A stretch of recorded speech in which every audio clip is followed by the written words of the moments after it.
Imagine working long hours and giving your all to your job, only to see your colleagues getting promoted while you're left behind. Even worse, imagine going years on end without receiving the respect and recognition you deserve in terms of title and compensation. This could lead to a negative spiral where you lose confidence in your own abilities with respect to others.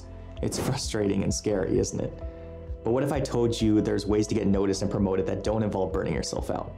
Get ready to unlock the key to career success and leave your stagnation behind. Hi everyone, today I wanted to talk about how I was able to get promoted to a senior software engineering position and receive $35,000 in raises plus 67% more stock options within my first year at a post-Series A startup. It wasn't about working longer hours or sacrificing my personal life. Instead, it was a deliberate and calculated approach that allowed me to prove my worth and achieve the recognition I deserved. When I was first discussing this job opportunity with a recruiter and VP of people at the company, I made a conscious effort to show that I was not only comfortable discussing my title and compensation, but also confident in my abilities and the value I can bring to a team. The role I was applying to was for a senior position that typically required at least 5 to 8 years of experience. And since this would have been my first job as a purely software engineer, the company rightfully had their reservations about me, despite my higher titles held in prior startups I was a part of. After the interviews, they were prepared to offer me a job, but it was for a non-senior software engineering role with a starting base cash salary of $125,000, which was less than the $150K I had expected coming in. At the time, I openly stated how although I did believe I was undervalued and undertitled, I was happy to prove my value add to the team and accepted the role. The VP let me know that the company evaluated employee performance at least twice a year, and during those times they take a holistic view with regards to employee titles and compensations. This was all I needed to hear, and from my first day onwards, every one of my actions, conversations, and goals aligned with my goal of becoming a senior engineer and making over $150K. Not all work environments and cultures are created equal. In order to achieve career growth and promotions, it's crucial to be in a work environment that provides the headroom to push beyond your job description and get rewarded for doing so. Without a semi-healthy work culture around titles and compensation, the tips that I'll provide in this video won't matter at all. This doesn't mean that everyone in the company should have high titles. In fact, having too many high titles can be detrimental as it diminishes the impact of each title. Instead, there should be a mutual understanding between the employer and employee that the additional value created by employees will be appropriately recognized. So if you're someone who's looking for new opportunities or reevaluating your current work situation, pay attention to how often compensation and titles reconsidered, how performance is evaluated, and whether managers are equipped to guide you on the path to the next level. Have open and honest conversations often with people around the organization whenever possible. If someone has been there for multiple years, ask them if they believe their title and compensation is in line with their performance reviews. A company may hold performance reviews often, but is there any action taken when employees exceed expectations? Before we get into my 4 tips for getting noticed and proving yourself, I wanted to lay out the timeline between my first day, August 31st, 2022, until July 31st, 2023, when I received my second raise in the span. When I joined, I knew there was already a set end-of-year employee evaluation period coming December and January. So I gave myself 3 to 6 weeks to ramp up and 3 months to prove my value to the team. At this point, I'd vocalized that it would be great to receive a pay bump up to $160,000, but that I'd be happy with a raise to $150K. By December, my manager was already saying there was a good chance of a raise, and we had pretty much completed the running document we had been working on that explicitly laid out the value I had brought to the team. By January, all of the cases we made for a pay increase were sent to leadership, and by February 1st, my annual cash compensation had increased from $125,000 to $140,000, and my total stock package increased from 3,000 units to 5,000 units. Simultaneously, the pay increase bumped me into the senior engineering title and pay band, albeit the absolute floor of that pay band. At this point, of course, I was happy about the raise and promotion, but was disappointed that I hadn't reached my target annual cash compensation of $150,000. I vocalized my gratitude to my manager, but immediately and openly set my sights on the staff engineer requirements. From that day onwards, the ongoing document between my manager and me aimed to track the number of staff engineering criteria I would meet by the next review cycle in June. I continued to execute on the tips I'll talk about next, and by June was notified by my manager that I've been receiving nothing but overwhelming positive feedback from leadership with regards to another raise.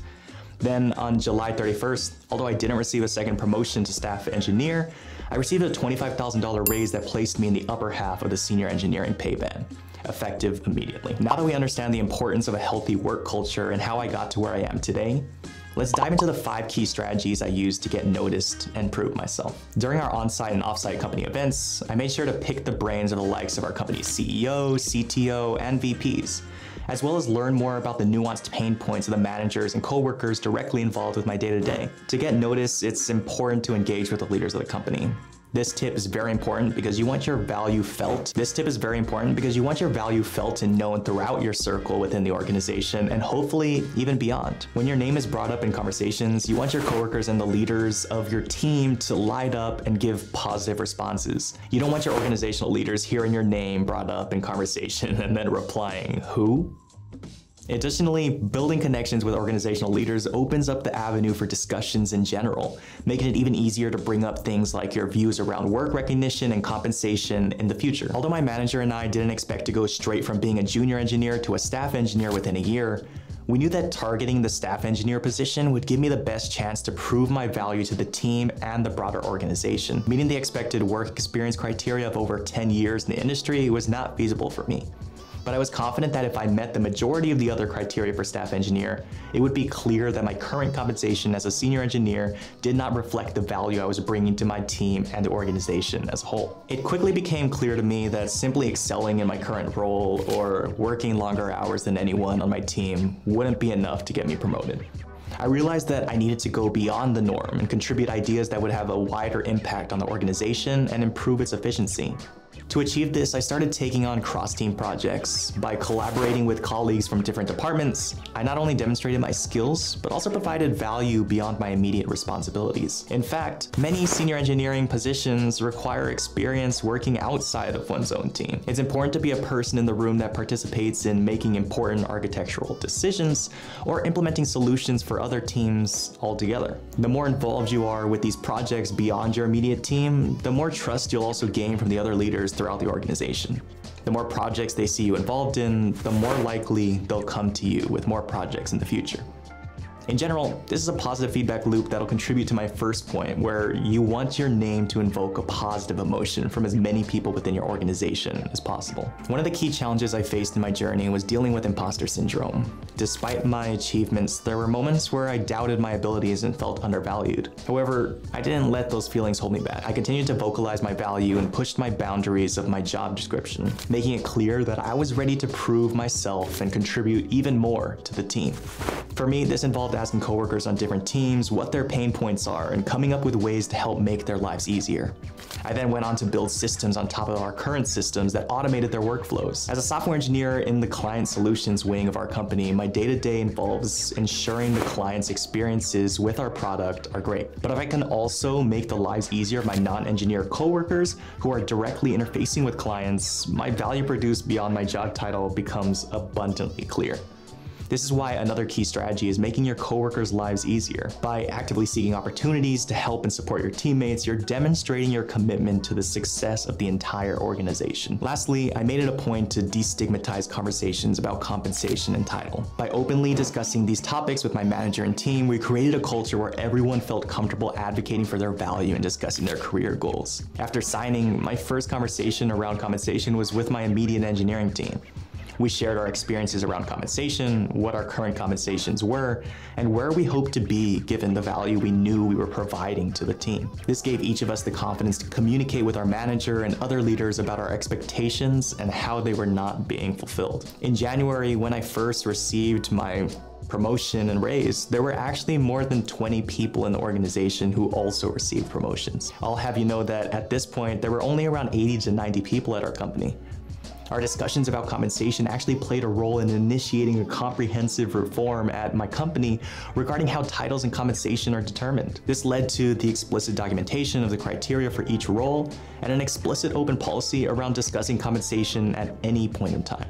From day one, I made it a point to talk about the current status of my compensation and title at every one-on-one meeting with my manager. And for my most recent raise, I even took things a step further. About a month before my compensation review, I took the final step in my efforts by building a comprehensive 12-page document which laid out the value I have added to the company beyond my job description. By presenting a strong case and providing concrete evidence of my contributions, I solidified my position and proved that, at the very least, I deserve to be on the higher end of the senior engineering pay band. By implementing these 5 strategies, I was able to make significant progress in my career and achieve the promotions and raises I deserved. As you may have noticed, there wasn't a single point in this video where I said you had to work harder doing longer hours than your coworkers. It's actually more impressive to an organization if you're able to provide great value with minimal hours.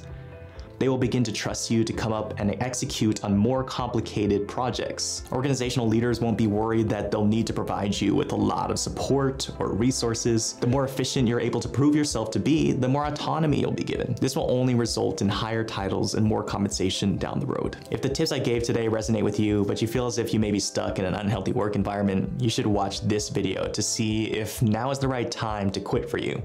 If you just want to watch my latest video, that one is here. As always, thanks for watching, and I'll see you in the next one.